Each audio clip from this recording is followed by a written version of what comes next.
नमस्कार आप सभी को। मैं सोनिया सिंह स्वागत करती हूँ आप सभी का बीट द कंपटीशन में। तो हैशटैग सवालों में आज बात करेंगे ईएमआरएस के रेजिडेंशियल पोस्टिंग्स को लेकर के। जी हाँ, आप सबको पता है कि अभी एकलव्य मॉडल रेजिडेंशियल स्कूल्स की यहाँ पर जो है फॉर्म हमारे ऑलरेडी बंद हो चुके हैं 18 अगस्त के बाद से। और रेजिडेंशियल स्कूल्स हैं, तो सबसे पहले कैंडिडेट्स के सवाल को ले लेते हैं जो आप लोगों ने बहुत बार पूछा है। दो तीन कैंडिडेट्स का एक लगातार सवाल आ रहा था कि मैम हमारे आसपास के एरिया में रेजिडेंशियल स्कूल तो है ही हमारे इसके, लेकिन उनकी हालत बहुत जर्जर है और अब वो प्रयोग में नहीं है। तो क्या अगर मेरा जो सिलेक्शन है हो जाता है और इंटरव्यू के बाद क्या मुझे वहीं पर जॉब करनी पड़ेगी? स्कूल तो बंद हो गया, तो क्या मुझे फिर यहाँ पर पोस्टिंग कहीं पर भी नहीं देंगे? तो ऐसे सवाल भी बच्चों ने पूछे हैं।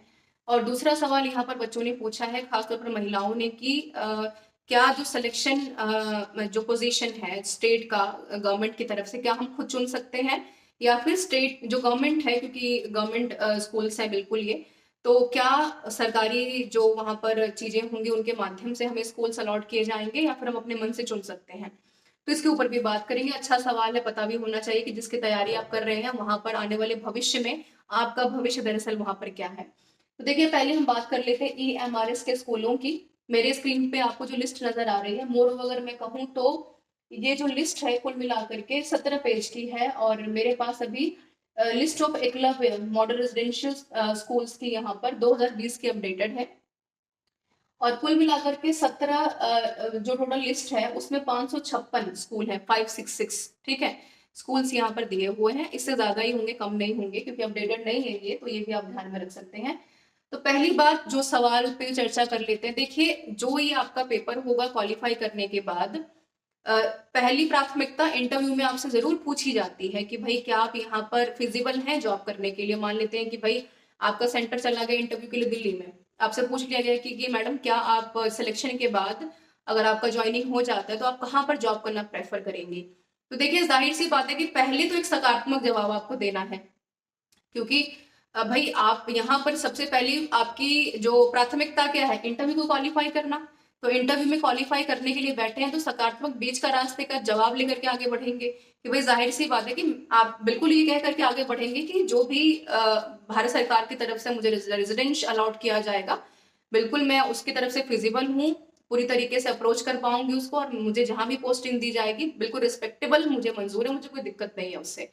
चाहे आप महिला चाहे पुरुष हैं, चाहे आप मैरिड है चाहे आप सिंगल है, उससे फर्क नहीं पड़ता, है ना। तो उसके साथ साथ क्योंकि आपके प्रोफेशन के साथ आपको जस्टिस करने आना चाहिए, साथ में जब आप फॉर्म भरेंगे पूरा का पूरा इंटरव्यू के दौरान उस वक्त में, तो भी आपको ये पता होना चाहिए कि यहाँ पर जब आप फॉर्म भरेंगे तो वहां पर आपको एक रेजिडेंशियल स्टेट पूछा जाता है कि कहाँ पर आप ज्वाइनिंग लेना चाहते हो। तीन पूछे जाएंगे आपसे, ए बी सी करके, तो तीनों आप अपने मन से भर सकते हैं, वहां पे कोई दिक्कत नहीं है।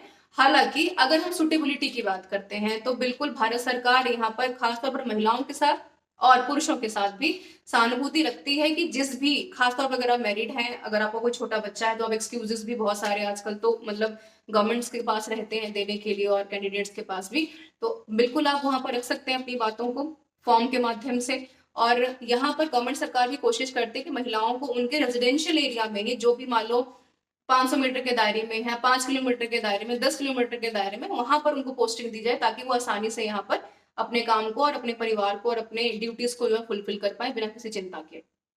ये बात आपको ध्यान में रखनी है। अच्छा, यहाँ पर ये भी आपको पता होना चाहिए कि पीआरटीज यहाँ पर नहीं एलिजिबल हैं, तो टीजीटी से लेकर के पोस्ट ग्रेजुएट टीचर 6 से लेकर 12वीं तक के टीचर्स यहाँ पर पढ़ाते हैं, तो रेजिडेंस उनको दिया जाता है। अगर आपको मान लो कलकत्ता से आपको दिल्ली में ज्वाइनिंग करा दी है तो वहां पर आपको रेजिडेंस बकायदा दिया जाएगा, अंदर ही रहने का पूरा व्यवस्था की जाती है, तो कोई परेशानी वाली बात वैसे भी नहीं है। तीसरा सवाल जो आपने यहाँ पर पूछा है कि दो तीन बच्चे काफी परेशान थे कि हमारे पर्टिकुलर रीजन में ये हमारे की जो स्कूल्स हैं वो शट डाउन हो गए हैं, बिकॉज हालत बहुत जर्जर है उनकी, तो भारत सरकार ने उसको बंद कर दिया, तो पोस्टिंग नहीं मिलेगी वहां पर। ऐसा नहीं होता है।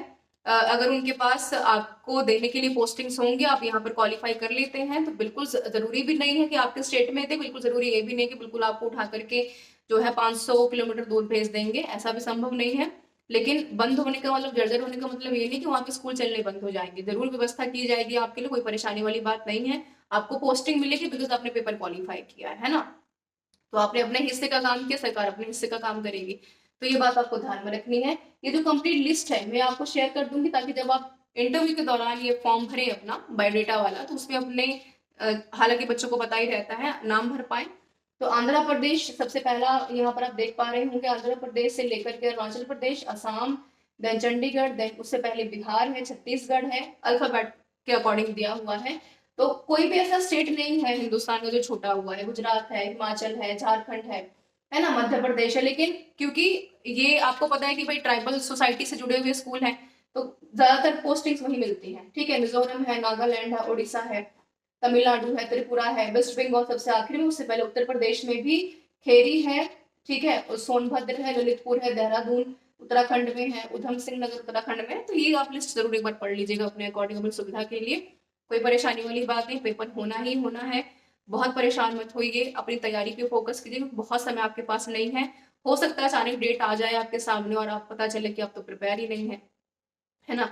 तो आपके पास समय नहीं है, क्योंकि अब जब डेट आएगी तो आपका काम रिवीजन करना है ना, रिवाइज करना है, ना कि आप किताब उठाकर पढ़ना शुरू करेंगे। This is all about the session. I hope कि मैंने आपके सारे डाउट्स को क्लियर किया है, और मिलते हैं नेक्स्ट वीडियो में कुछ यूजफुल कंटेंट्स के साथ। तब तक बने रहिए बीट द कंपटीशन के साथ। Thank you so much everyone for joining me. Your suggestions, your comments are always welcome to us. Thank you so much.